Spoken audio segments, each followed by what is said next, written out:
मित्रों,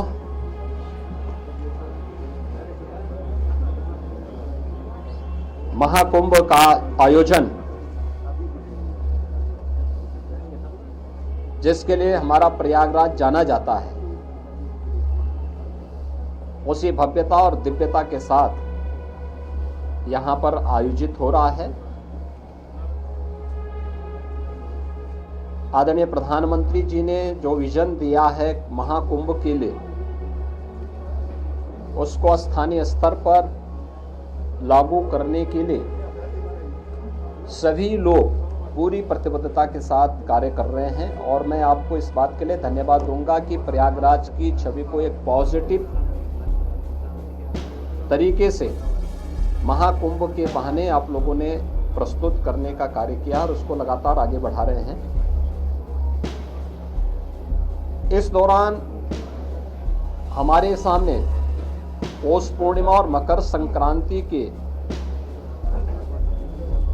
जो मुख्य स्नान थे वे संपन्न हो चुके हैं और आगामी जो स्नान है, जिसमें मौनी अमावस्या का स्नान 29 जनवरी को और बसंत पंचमी का 3 फरवरी को, ये दो बड़े महास्नान हैं जो कुंभ की शोभा है, इस महाकुंभ की शोभा है। 7,000 से अधिक संस्थाएं अब तक यहां पर आ चुकी हैं और मेरा मानना है, आज मैंने पूरे महाकुंभ एरिया का सर्वे किया है। प्रातःकाल से हम लोग देख रहे हैं यहां पर जो लोग आज संगम तट पर स्नान करने वाले श्रद्धालुओं की संख्या और यहाँ पे रहने वाले कल्पवासियों और अन्य संस्थाओं से जुड़ी हुई पूरी संख्या को अगर हम देखेंगे तो यह बढ़ कर के लगभग 1 करोड़ से अधिक लोग आज के समय में यहाँ पर मौजूद हैं, यानी इतनी बड़ी संख्या। और उसके लिए पूरी तत्परता के साथ यहाँ पर सभी विभाग मिलकर के, केंद्र और राज्य सरकार के सभी विभाग मिलकर के पूरी प्रतिबद्धता के साथ लग करके उनकी सुविधा के लिए, उनकी सुरक्षा के लिए, भव्य दिव्य और डिजिटल कुंभ की परिकल्पना को साकार करने के लिए, उनकी आस्था को सम्मान देते हुए और आधुनिकता के साथ जोड़ने के लिए कार्य हो रहा है। आज इन्हीं सब मुद्दों पर बीच में यहाँ पर प्रदेश सरकार के वरिष्ठ अधिकारी, चीफ सेक्रेटरी, डीजीपी और अन्य अधिकारियों को भी हम लोगों ने भेजा था। आज एक बार हम लोगों ने फिर कितना कुछ और आगे बढ़े हैं। 29 और 3 फरवरी के महास्नान के आयोजन को ध्यान में रख करके पूरी व्यवस्था का हम लोगों ने अवलोकन किया है और मुझे पूरा विश्वास है कि भगवान प्रयागराज और माँ गंगा की कृपा से हम लोग यहाँ पर इन दोनों स्नानों को भी सकुशल संपन्न करने में सफल होंगे। महाकुंभ में आदरणीय प्रधानमंत्री जी का, आदरणीय राष्ट्रपति जी का, आदरणीय उपराष्ट्रपति जी का कार्यक्रम भी प्रस्तावित है। बहुत शीघ्र उन तिथियों को केंद्रीय गृह मंत्री जी आदरणीय अमित शाह जी का भी कार्यक्रम प्रस्तावित है। अन्य महानुभावों के भी कार्यक्रम यहाँ पर लगातार चल रहे हैं। पूर्व राष्ट्रपति आदरणीय रामनाथ कोविंद जी इस समय महाकुंभ के आयोजन के साथ जुड़े हुए हैं। तमाम राज्यों के माननीय राज्यपालगण, माननीय मुख्यमंत्रीगण लगातार यहाँ आ रहे हैं।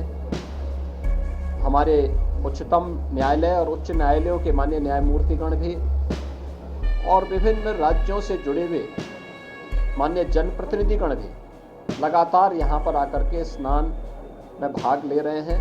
लाखों की संख्या में संतों, कल्पवासियों की उपस्थिति वर्तमान में प्रयागराज में है। बड़ा भव्य और दिव्य आयोजन हो रहा है। अनेक धार्मिक अनुष्ठान हो रहे हैं और प्रयागराज की महिमा जिन कार्यों के लिए जानी जा रही है, माँ गंगा, माँ यमुना और माँ सरस्वती की इस त्रिवेणी में, वह सब कुछ आज यहाँ पर देखने को मिल रहा है। चाहे देशी हो या विदेशी, जो कोई भी संगम में स्नान कर रहा है अभिभूत होकर के जा रहा है। मुझे यानी मकर संक्रांति और पौष पूर्णिमा के दिन ये सौभाग्य हमें नहीं मिला कि हम लोग स्नान कर सके, लेकिन क्योंकि हम लोगों ने अपने आप को ही प्रतिबंधित कर रखा था कि कोई भी यहाँ पर नहीं जाएगा। केवल सामान्य संतों और श्रद्धालुओं के लिए वो सुविधा थी। लेकिन जो भी आया उन्होंने आपके माध्यम से जो बातें कही, और खासतौर पर संतों और श्रद्धालुओं की उनकी आस्था को हम जान सकते थे। तमाम विदेशी भी इस अवसर पर संगम में स्नान करके बड़े अभिभूत थे। कल मेरे पास यूरोप से जुड़े हुए कुछ श्रद्धालु आए थे, कुछ लोग आए थे, कुछ पर्यटक आए थे, और प्रयागराज की महिमा का गान किस भाव के साथ कर रहे थे। आज आपने कुछ चैनल में उसको देखा भी होगा, किस प्रकार क्या श्रद्धा का भाव था। देखिए, वे हिंदी नहीं जानते, संस्कृत नहीं जानते, लेकिन हिंदी की चौपाई को, हिंदी की यानी संस्कृत की मंत्रों को, अवधि की चौपाइयों को और सनातन धर्म से जुड़े हुए स्त्रोत और मंत्रों को किस लय के साथ सस्वर वे लोग गा रहे थे, और माँ गंगा और यहाँ के धामों के बारे में कितनी श्रद्धा का भाव उनके अंदर देखने को मिल रहा था। यह विभूत करने वाला है, और यही तो आदरणीय प्रधानमंत्री जी का संदेश है। महाकुंभ का एक ही संदेश, एकता से ही अखंड रहेगा यह देश, और यही एकता और अखंडता का संदेश महाकुंभ का संदेश है। उसी संदेश के साथ, इस बड़े आयोजन के साथ हम सब जुड़ रहे हैं। धन्यवाद।